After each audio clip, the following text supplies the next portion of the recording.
Well, we made it till October before the Chicago Bears trade rumors started getting ridiculous. That's pretty good, right? I mean, we knew it'd get out of control at some point, and, well, here we are.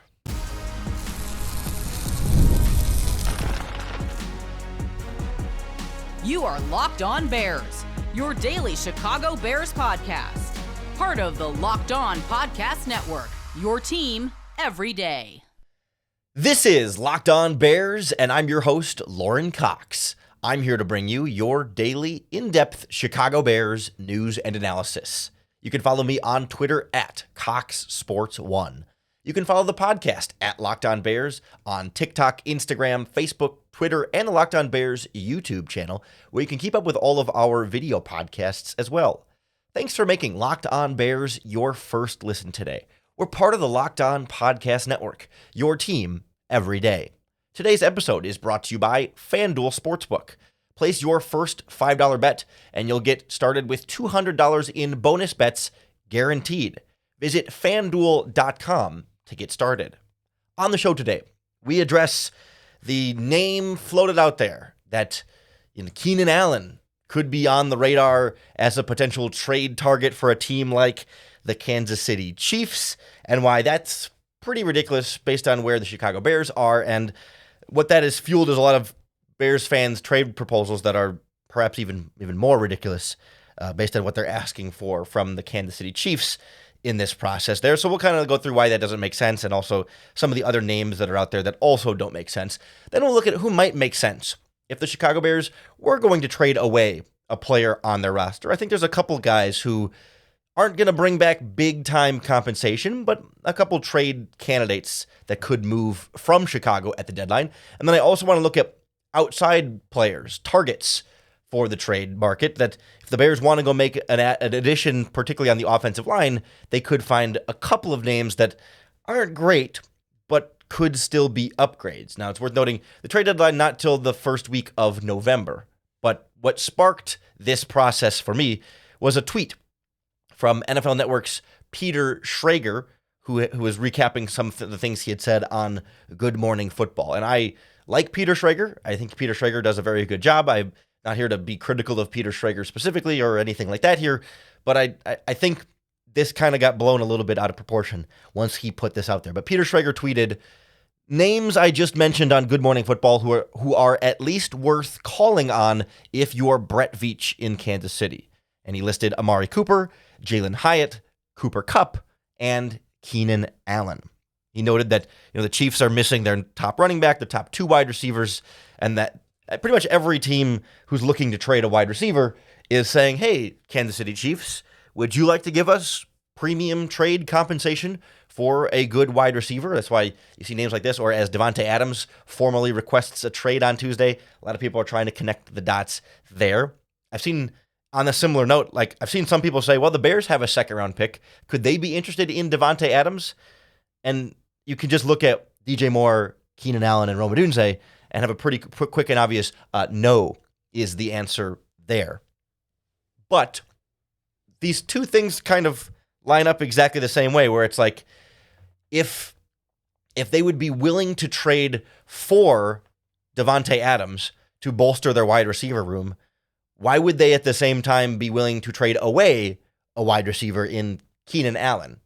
Okay, maybe in a Madden brain world, Davante Adams could be an upgrade over Keenan Allen maybe at this stage of their career, but it wouldn't make any sense to trade away Keenan Allen. It wouldn't make any sense to trade for Davante Adams, and it certainly wouldn't make sense to do both. Because think about where this Chicago Bears offense is right now, and think about what you have with Caleb Williams and how little you've had Keenan Allen to start this season. We just haven't actually seen him get to be a full part of this Bears offense, because he played in week 1 and then missed week 2 and 3, and then came back this last week against the Los Angeles Rams. But we've only seen him catch 7 passes for just under 40 yards. No, wait, just under 50 yards so far this season. His longest play of the year has been 9 yards. And it's easy to say, oh, well, see, he's underwhelming. The Bears should trade him away. And it's like, no, he's barely gotten to play with Caleb Williams in the regular season. We haven't seen the full impact of what he can do on the offense. The more compelling reasoning of why you might consider trading away Keenan Allen to a team like the Chiefs, which again is not happening. Ryan Poles didn't trade for Keenan Allen just to turn around and trade him 4 weeks into the season or whatever. Is that, okay, well, maybe you could trade Keenan Allen where you have an abundance of wide receiver talent and say, okay, maybe you don't need him in there then, and you could get a good offensive lineman to sort of shift your resources that way, to subtract at wide receiver, to upgrade at O-line. And I've seen Bears fans on Twitter say, okay, Keenan Allen to the Chiefs for their right guard, Trey Smith, or their center, Creed Humphrey, or their left guard, Joe Thuney. Like, go get one of their starting offensive linemen in exchange for a starting wide receiver. And that's just not really how this works in the NFL, right? Like, the Kansas City Chiefs are a contending team. They're a team that's trying to get better and add pieces to get better. And if you add a wide receiver and subtract a starting guard, I don't know that from Kansas City's perspective, the payoff there is super worthwhile, right? That they're trying to just purely upgrade the roster. They're not trying to subtract anywhere. I think the Chiefs are in a position where they would want to give up draft picks to go get a weapon to bolster their Super Bowl chances, right? A little bit more of leveraging the future to win now, as opposed to leveraging part of now to get a better part of now at a different position on your roster. Like, it would be a little bit different if, say, they had like an early draft pick at a guard or center spot that you could say, okay, maybe they trade away a veteran there because they have another option they could go to.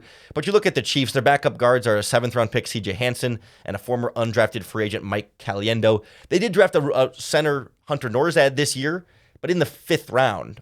I don't necessarily know that they're ready to say, all right, Patrick Mahomes, here's a 5th-round center in front of you to go. I mean, they did draft a tackle in the 2nd round, but the Bears don't really need to trade for an offensive tackle here. They don't need to replace Braxton Jones or Darnell Wright. The issue is on the interior for Chicago. So not only is the direct swap player for player, our starting wide receiver for your starting offensive lineman, not realistic from just how teams do trades, but it's also specifically just not realistic for what the Kansas City Chiefs have right now and where they are as a football team. So, like, I don't necessarily think that, like, okay, I don't think Peter Schrager is just, like, making stuff up or even just trying to, engagement farm or anything like that. I think he's saying, yeah, if you're the Chiefs, I mean, if you think about what Peter said in his tweet, right? He said, if you're the Chiefs general manager, you should at least call on these wide receivers.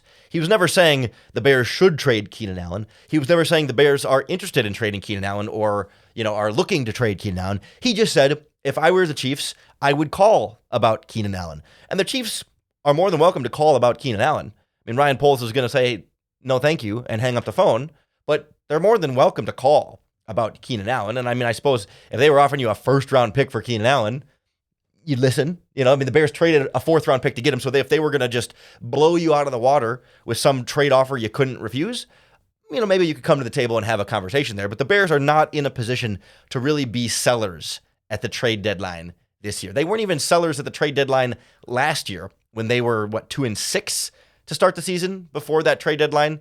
They still went out and looked to acquire talent, and somebody like, of course, Montez Sweat coming in that process there. So, like, the Bears are not here to shed high-value players to other teams. They're more in a position to go acquire players, or at the very least, you could make small moves later on, farther down your roster. And that's what feels a little bit more realistic to me, because you have a couple of players who might have some trade interest from the Chicago Bears that just aren't playing much or being used much at all right now on this team, that they might be more valuable to trade them away than to keep them sitting on the bench with what they're doing in Chicago right now. So we'll look at a couple players who could be realistic trade options and a couple that definitely I don't think are realistic trade options, despite the hypothetical scenarios we see a lot of Bears fans try and come up with. That's next on Locked On Bears. This episode of Locked On Bears is brought to you by our friends at PrizePicks, the best way to play daily fantasy sports. Because with PrizePicks, you are in complete control over your winning and losing. It's not like the other daily fantasy platforms where your lineup is against 500 other people's lineups, and if you don't finish in 1st or 2nd place, you're not really going to win anything, so you're dependent on what they do with their lineups. With PrizePicks, they set stat projections for each player, and you decide whether those players will do more or less than those projections. You pick 2 to 6 players, you set your lineup, and if you get your picks right, you can win up to 100 times your money on PrizePicks. They also have weekly promotions with players with some fun up and down stats and different things that you can use to up your winnings or increase your chances of getting your predictions correct. Right now, you can download the PrizePicks app and use our promo code LOCKEDONNFL to get $50 instantly after you play your first $5 lineup. So you just put in $5 for your first lineup, and then boom, they're going to add $50 into your account instantly, win or lose. So download the PrizePicks app today. PrizePicks, run your game. I don't expect the Chicago Bears to be super active sellers on the trade market this year, but I do think there's a couple players who could have some interest from other teams if they come calling. I don't think the Bears are going to go out and shop them around because they're just so eager to get rid of them. But if a team comes calling and has a need at that spot, and you say, okay, maybe I'd listen to the right offer, but we got to make sure we are lowering our expectations for what the Bears can get for players that, if it's a player the Bears are willing to give up, it's not necessarily going to be a player that's super desirable for another team, right? Like the Bears are not going to be willing to just give up Keenan Allen. So you're not, they're not going to be willing to give up really good players. You're only going to be willing to give up guys that you don't really want anymore anyway. And so if teams know that you're willing to give them up because you don't really want them that much, they're not going to offer you that much. And trade history also suggests the Bears might not get much. But there's two guys that stand out to me that would be much more likely trade candidates than Keenan Allen. And they're both at the same position, technically. Khalil Herbert at running back and Velus Jones at running back / wide receiver, depending on what you want to call him. Khalil Herbert has been active on game day, but didn't play at all this past week, in week 4. He's barely been used in the first 3 weeks of the season. I'm a big Khalil Herbert fan. I think he's a really talented running back. I think he's one of the best pure runners on the Chicago Bears roster right now. He might be the best of just like guy with the ball in his hand, running back runner. Obviously, like the full skill set, not nearly, but just purely as a runner, he could be very talented. And so I could see where another team might look and say, well, hey, Khalil Herbert looks like a guy he's been one of the NFL leaders in yards per carry the last couple of seasons. If I'm a team that has an injury or two at running back and I just need a guy to come in and tote the rock who's cheap on the last year of his rookie contract but has home run ability, I would look at somebody like Khalil Herbert and say, yeah, that could be a really nice addition to my backfield. I mean, I don't mean to go back to the Kansas City Chiefs, but with Isaiah Pacheco injured, they signed Kareem Hunt. They have Samaje Perine, but like if I'm a team like that needs a running back, I would definitely consider Khalil Herbert because it's a combination of that and the price also being right there, right? I mean, again, you're not going to have to give up a first-round pick to go get Khalil Herbert. This is not going to be a Christian McCaffrey level running back trade there, but all it takes is the right running back on the right team to get injured, especially a team that's competing and contending right now and says we just need a better ball carrier in the backfield to really boost us and put us over the top. And Khalil Herbert can be that buy low option for another team when he's not really contributing much to the Chicago Bears right now. We talked during the preseason about the Khalil Herbert, roster bubble trade block rumors, and I've been advocating all along that I don't think they should trade Khalil Herbert. I think he's too valuable to have as a backup where if heaven forbid, DeAndre Swift gets hurt or Roschon Johnson gets hurt, and then you can plug Khalil Herbert right in there, you'll feel so much better about your backfield than if those guys get hurt and you don't have Khalil Herbert back there to plug in, especially because the return you might get for someone like Khalil Herbert is minuscule. That's where I come to Velus Jones, who is a healthy scratch now every single week after muffing was it a kickoff and or a punt, but definitely muffed a kickoff and lost the trust and faith of the Bears coaching staff, and now he's just sitting there as a former third-round pick. And normally you'd think, well, who would want to trade for Velus Jones? The Bears clearly don't like him and don't want him, but we heard during Hard Knocks to this preseason that Ryan Poles at the 53-man roster deadline got trade calls about Velus Jones, and he said on camera that he wouldn't take less than a 4th-round pick for Velus Jones because they believed in him so much. Well, 4 weeks later, they don't believe in him so much. So I have to think Ryan Poles would take a lot less than a 4th-round pick right now. We don't know what team it was that called about Velus Jones, but I'd sure be interested in calling back that same team and kind of with a little bit with your tail between your legs and say, hey, you still interested? And they're going to say, well, not for the price you were asking before. And you say, okay, like, let's talk. Things have changed a little bit. I get it. But like, you could see where another coach might see Velus Jones and see his potential the same way the Bears have for 3 years and say, hey, I think I can make something out of that guy. I loved him in the draft. I think we can do better with him than what Chicago did with him. I certainly think if I'm the Bears, I'm not trading both Velus Jones and Khalil Herbert. I'm trading just one or the other, because if you trade one, you need the other one as running back depth, because Travis Homer is on injured reserve right now. You have 4 running backs on your roster: Swift, Roschon Johnson, Khalil Herbert, Velus Jones. If you trade both, you're down to 2 running backs on your roster. So you need to have that third one there. So you either trade Herbert or Velus, not both. Whichever one you trade for, you're not going to get a lot for. And that's what makes this tough. That's what makes the dynamic more difficult. Because if you look at how teams have traded running backs in recent years, specifically in the season, it's a late round draft pick. You know, I look back, I think it was last year or 2 years ago, Cam Akers got traded to the Minnesota Vikings. It was Cam Akers and a 7th round pick in exchange for a 6th round pick. Or Jeff Wilson got traded from the 49ers to the Dolphins for a 5th round pick. James Robinson gets traded either to or from the Jaguars, I don't remember which direction, for a 6th round pick. A few years before that, Mark Ingram got traded for a 7th round pick. Kenyon Drake got traded for a 6th round pick. Like, the best you're going to get is a 5th. And that was when the Dolphins, everyone thought the Dolphins overpaid for Jeff Wilson at the time, because it was Mike McDaniel coming from San Francisco wanting one of his running backs to add to that backfield, and maybe they bumped that up around higher than they normally would. But usually it's a 6th or a 7th round pick is what an in-season trade for a lower-end running back like Khalil Herbert is going to be, especially because Khalil Herbert is in the last year of his contract. It's his rookie contract, so he's very cheap, but Khalil Herbert will be a free agent this offseason.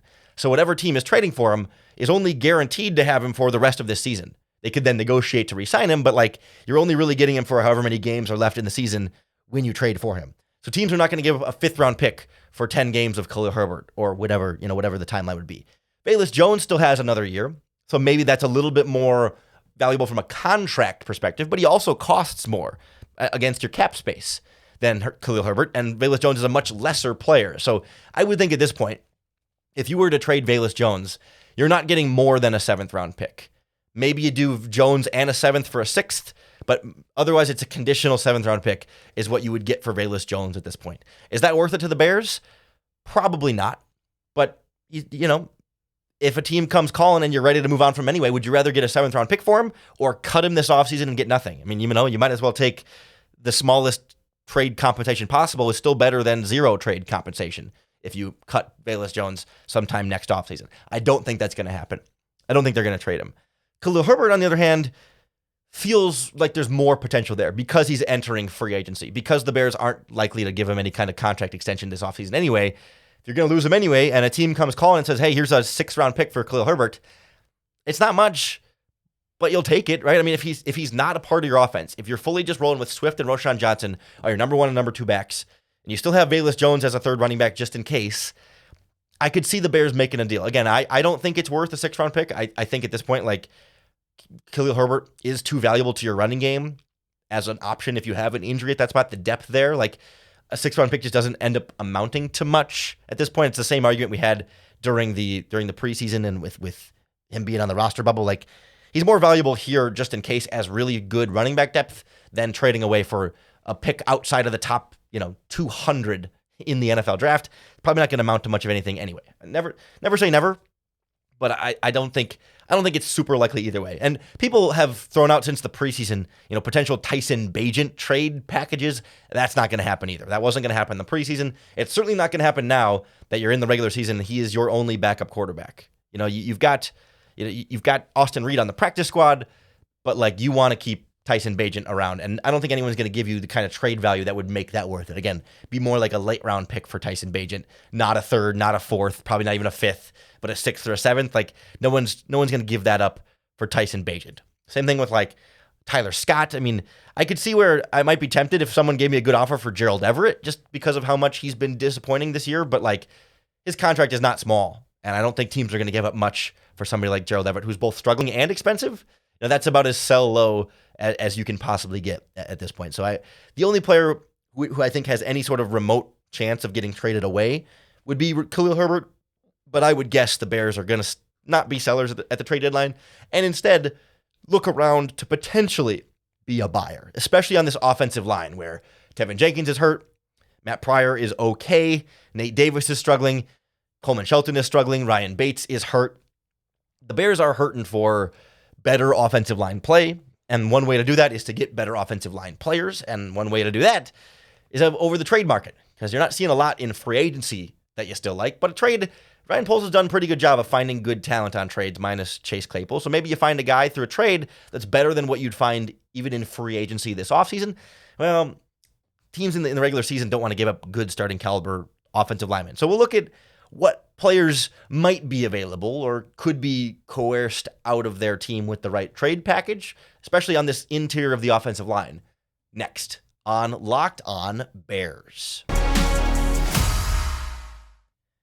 This episode of Locked On Bears is brought to you by our friends at FanDuel Sportsbook, America's #1 sportsbook. And right now you can get started with a big return on FanDuel because they're going to give you a free $200 in bonus bets with your first $5 bet. It's guaranteed. Whether your $5 bet wins or loses, doesn't matter. FanDuel is going to add an extra $200 in bonus bets right into your account. So you could bet that first $5 bet on Bears Panthers this week. It's Bears minus 3.5 on the spread. If you think the Bears can win by more than 3.5 points, that seems like not a bad bet to me. The money line is Bears minus 196 straight up. And then the over-under is set at 41.5 points in terms of the point total in this game. Or you can bet on the baseball playoffs, WNBA playoffs, hockey. Well, hockey's still coming a little bit of ways away, but soccer, combat sports, you name it. They've got it all at FanDuel, all in their app that's safe, secure, and super easy to use. So to get your $200 in bonus bets, visit FanDuel.com, America's #1 sportsbook. So if not trading away Keenan Allen, if not trading away Velus Jones or Khalil Herbert, if not trading for Devontae Adams, which was never really had anything behind it, but who could the Bears go after in trade markets? Like that was what kind of sparked this for me is that people were saying, okay, trade Keenan Allen for a starting guard from the Chiefs. The Chiefs are not going to trade away their starting guard. They're a contending team. But maybe teams that aren't playing as well, teams that will be sellers. The Chiefs are not going to be sellers at the deadline. They're going to be buyers. But maybe teams that would be sellers would be more willing to part ways with an offensive lineman, a starting caliber offensive lineman, because they know they're not necessarily winning much this season anyway, and they could get good draft pick compensation from the Bears for a good lineman, or they could clear some salary cap space by getting rid of a more expensive offensive lineman, or they could just sort of clear the way for younger players to play at those positions without having to bench the veteran ahead of them, though. Like you could see where maybe not today on October, the beginning of October, but like as we get closer to the deadline in November, when a team is 1-5 or 2-6 or whatever, and you're really out of it. A lot of teams still feel like they're still in it 4 games in, but 8 games in, maybe a little bit less. Now, it's not when you're looking at teams that would be sellers at the trade deadline, you're not trading for Pro Bowl caliber players per se, or certainly not players at their peaks right now. Because usually if a team has really good offensive linemen, they're a better team that wouldn't be selling offensive linemen at the trade deadline. There's not a perfect sweet spot of like, hey, here's a really good lineman on a really bad team that might be willing to trade that really good lineman. Because if they're a bad team, they still want to keep that really good lineman and build around them. So the list I'm going to go through here is not anybody. I'm not reporting, that they're available, or I'm not reporting that the team are shopping them. It's just me going around the roster saying who might make sense to at least call about and say, hey, would you be willing to part ways with this lineman for the right price? And it's not a sexy list at all by any means. It's a little bit ugly. This may be disturbing to some viewers. Viewer discretion is advised. Maybe parents, hide your children away if you don't want to see bad offensive linemen be the hope for trading away for help on this Bears offensive line. But I think we can make some decent arguments here to feel okay about some of these names here.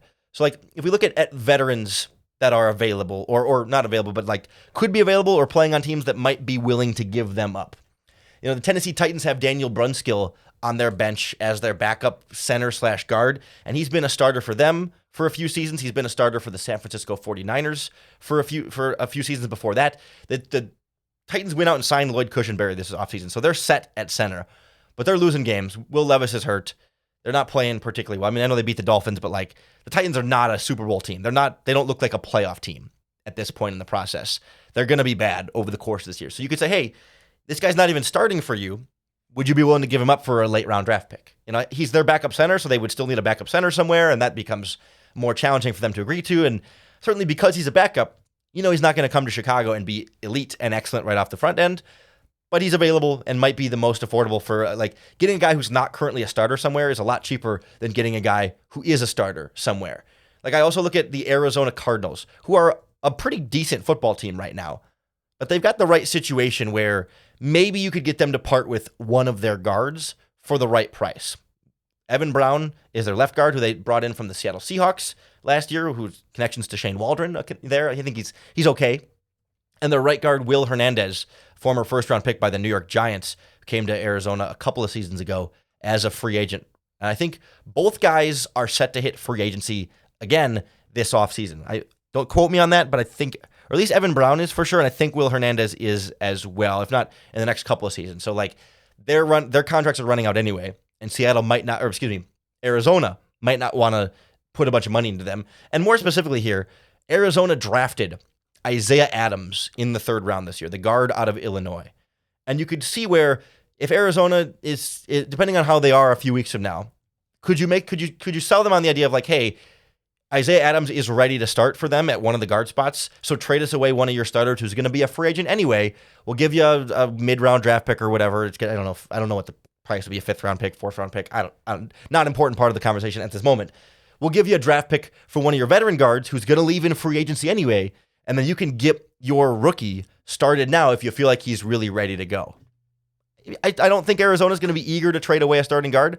I don't think they're going to be eager to be sellers at the trade deadline because I think they're feeling like they can contend right away here, but worth a call to see if either of those guards would be options because they're both upgrades here. Evan Brown has played center in the past as well, so he has some versatility to play either of those spots and could be an upgrade for the Bears there.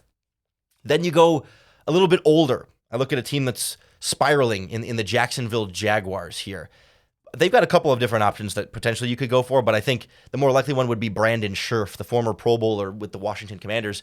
He's in the last year of his deal with Jacksonville. He's also 32, turns 33 later this year. So we're talking about a older veteran player, but he's still playing very well. He's also costing them $12 million this season. The Bears do have some cap space. They can move some things around and free up enough space to absorb someone like Brandon Scherf. He's expensive. They're losing. He's going to be a free agent anyway. Could the Bears come in and absorb some of that cap space from them, give them a late round pick? And they've got, they don't have great options on, in terms of the guard depth to replace him. But they drafted a kid last year in the late rounds. They got a backup center, Luke Fortner, who I think could play a little bit of guard if they needed him to. I don't think they would be eager to move on per se, but if you're kind of waving the white flag on this season anyway, maybe, just maybe, they could part ways with a veteran like Brandon Scherf, and he could be an instant upgrade for the Bears and someone you just feel like you can plug and play and trust in your offensive line.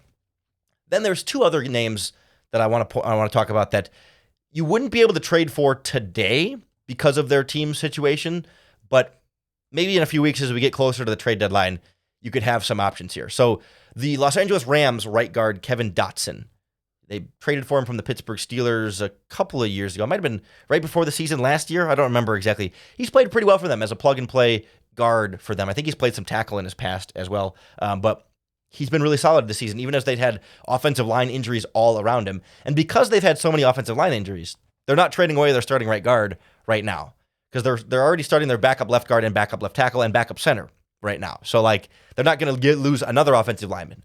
But if the Rams' offensive line can get a little healthier, they've got Jonah Jackson, their starting left guard is on injured reserve, designated to return. Steve Avila, their starting center, is on IR but designated to return. And then 2 offensive tackles, Joe Noteboom and Connor McDermott, they're all designated to return from injured reserve.